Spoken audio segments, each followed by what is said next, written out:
और एन चंद्रा जो टाटा के चेयरमैन के जो टाटा ग्रुप के चेयरमैन हैं, उन्होंने तो ये बोला है कि 50,000 से उन्होंने स्टार्ट किया था कि 50,000 जॉब्स तो आएंगी।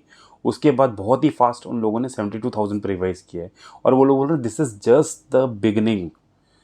मतलब कि कितना ग्रोथ है। और जिस तरह से हम मेडिकल कॉलेजेस देखते हैं, आईटी के देखते हैं, कंप्यूटर्स के कंप्यूटर इंजीनियरिंग के मतलब कॉलेजेस देखते हैं, आने वाले टाइम पे ऐसे ही सेमीकंडक्टर्स के कॉलेजेस डेफिनेटली हमारी कंट्री में होंगे। तो ये देखिए आप कितना बड़ा एक ग्रोथ का जो पिटारा होता है ना, वो खुलेगा सेमीकंडक्टर्स से। और ऑफ कोर्स सेमीकंडक्टर के स्टॉक्स तो आप लोगों को पता होंगे, जैसे केन्स हैं, साइन डीएलएम है, साई राम करके भी हैं। तो और मतलब just I am just telling you like कि कई ऐसे स्टॉक्स भी हैं, डेफिनेटली वो स्टॉक्स पे भी एक अच्छा ही असर होगा, बिकॉज वो ऑलरेडी इन चीज़ों में हैं। और आने वाले टाइम पे जब ये मर्ज करेंगे टाटास के साथ, तो डेफिनेटली लाइक ये पूरा एक इकोसिस्टम ही एक तरह से कह लीजिए खड़ा हो जाएगा। चाहे वो स्टॉक्स हैं, चाहे वो एंसिलरीज हैं, चाहे वो यूनिवर्सिटीज़ हैं, और चाहे यहाँ से कितना बड़ा एक्सपोर्ट होगा। और इंडिया एक सेल्फ डिपेंडेंट होगा सेमीकंडक्टर्स के ऊपर। इंडिया को किसी पर डिपेंड होने की जरूरत नहीं पड़ेगी। और ये एक नीश इंडस्ट्री है, इसमें बहुत पैसे की ज़रूरत है। टाटा खुद 91,000 करोड़ रुपीज़ लेकर इसमें इन्वेस्ट कर रहे हैं। तो आप सोचिए कितनी बड़ी बात है कि 91,000 करोड़ लेके इन्वेस्ट करना। तो डेफिनेटली या इस सेक्टर से काफ़ी ज़्यादा प्रॉफिट्स मिल सकते हैं। और अगर हम मोदी सरकार के बारे में थोड़ा सा और मैं बताता हूँ, तो मोदी सरकार में अगर रोड्स की बात भी करूँ, तो रोड्स में ये पहले 10 किलोमीटर पर डे बनती थी। मोदी सरकार जब से आई हैं, इसमें 38 किलोमीटर पर डे बन रही है। मोदी सरकार ने जो पुअर्स के लिए हाउसेस थे, वो अराउंड 3 करोड़ हाउसेस इन्होंने निकाले हैं। 3 करोड़ हाउसेस जो पुअर्स के लिए हैं, ये इन लोगों ने दिए हैं।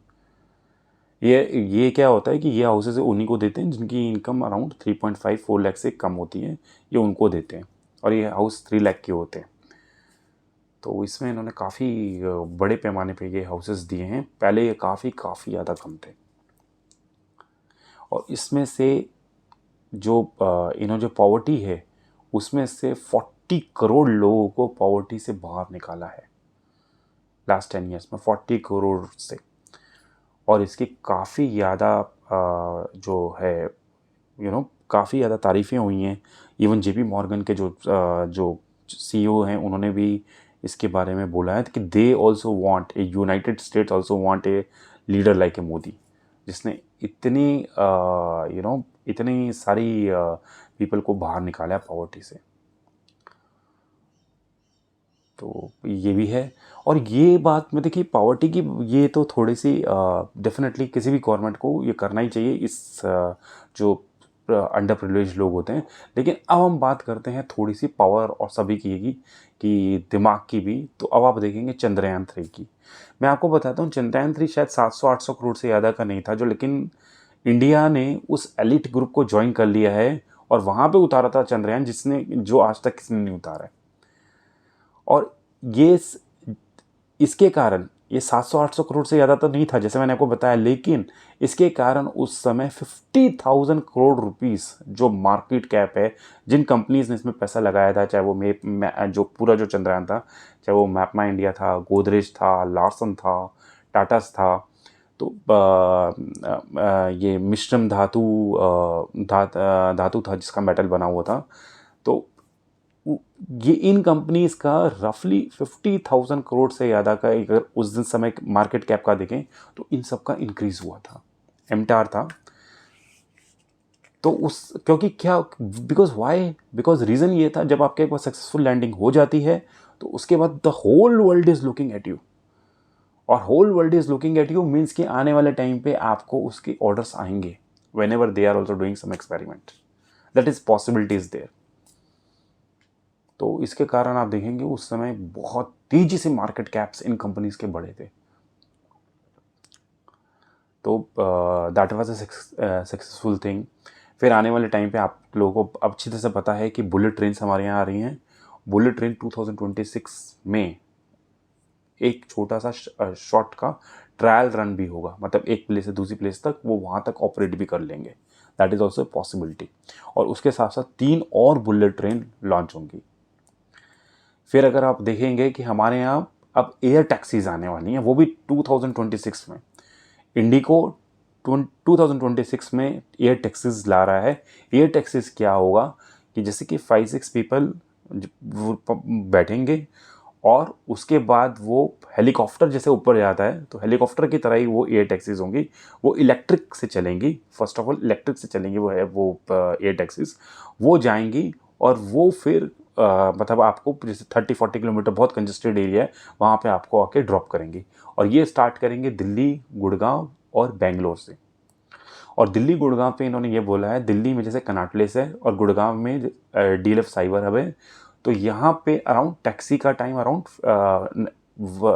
90 मिनट्स तक लगता है आने में।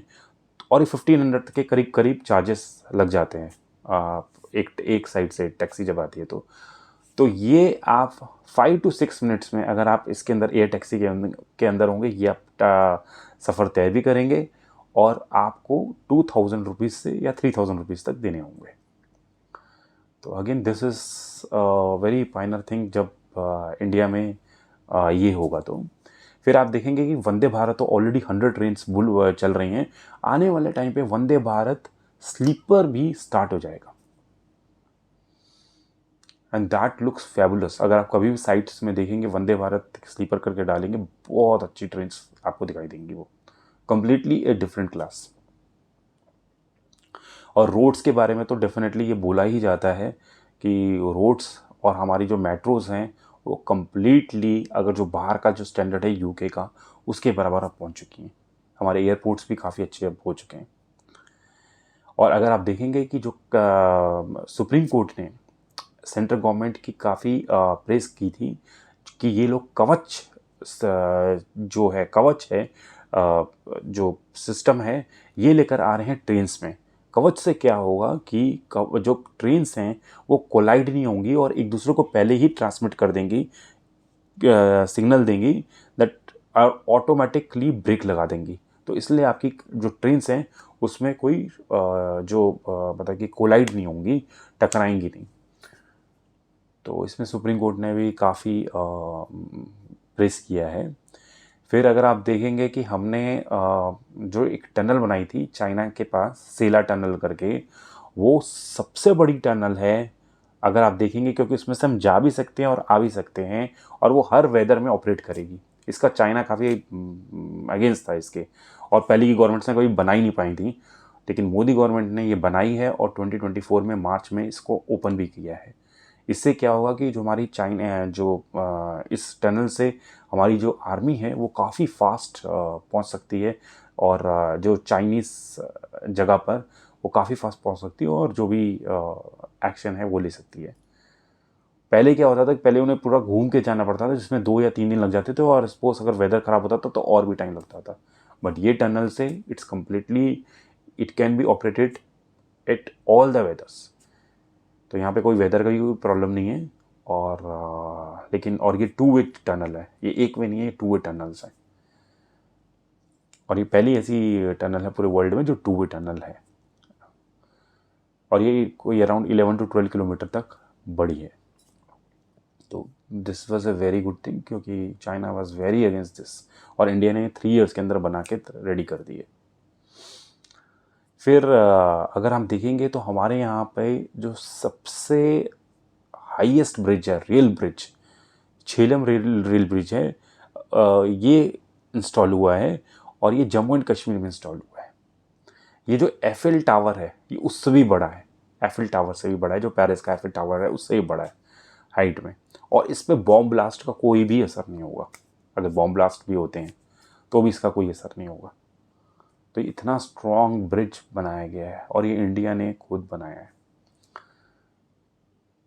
तो दीज आर लाइक जस्ट कुछ ऐसी चीज़ें जो डेफिनेटली जो थोड़ी डिफरेंट है। ऑफ कोर्स सब चीज़ें चल रही हैं, काफ़ी डेवलपमेंट्स हो रही है, but these are some things which are different. एक चीज़ और मेरे दिमाग में आती है, अभी अभी हमारे में टेस्ट हुआ है डिफेंस की, बताता हूँ। दो चीज़ें मेरे दिमाग में आई हैं। एक है कि MIRV, मल्टी इंटीग्रेटेड, ये मल्टी इंटीग्रेटेड वहीक रॉकेट लॉन्च करके इसको शायद बोलते हैं। इसमें मैं आपको बता देता हूँ व्हाट इज़ दैट MIRV से, कि इसमें क्या होता है कि एक मिसाइल ऊपर जाती है और उसके बाद उसमें मल्टीपल हेड्स लगे होते हैं। वो हेड्स लगे होते हैं, वो अलग अलग टारगेट्स में चले जाते हैं और वो अलग अलग टारगेट्स में जाके ब्लास्ट होते हैं। तो ये MIRV की इंडिया ने सक्सेसफुल टेस्टिंग करी है। उसके बाद डिफेंस में एक चीज़ और मेरे दिमाग में है कि वो है कि हमारे पास 2028 में जो हमारे जो प्लेन्स हैं, जो फाइटर्स हैं तेजस, उसमें अपना रेडार होगा, उत्तम रेडार है वो, अपना पूरा टेस्ट वेस्ट होके पूरा मतलब कि सारी के सारी टेस्ट होके रेडी रहेगा। अब रेडार क्या होता है, वो नीचे की जो भी अगर फायर होती है, जो भी कोई मिसाइल उसके पास आती है, ये इसको 1 सेकंड में पकड़ लेता है। पर ये हम क्या कर रहे थे कि ये क्या होता है, ये हम पहले बाहर से इंपोर्ट कर रहे थे, बट अब ये इंडिया ने खुद बनाया है। और ये एक तरह से कह लिए CPU होता है, जैसे कंप्यूटर का CPU है, वैसे ये मेन चीज़ यही होती है पूरे फाइटर में, रेडार। वो पूरा का इंटरस्पेक्ट करता है कि जब कोई मिसाइल बाहर से फायर होती है, एकदम से इधर आए तो डेफिनेटली कि एकदम से ये बता देता है और फिर उसके ऑटोमेटिकली उसके हिसाब से डिसीजन ले लेता है। तो ये भी इंडिया ने बनाया और 2028 पे this will be also ready.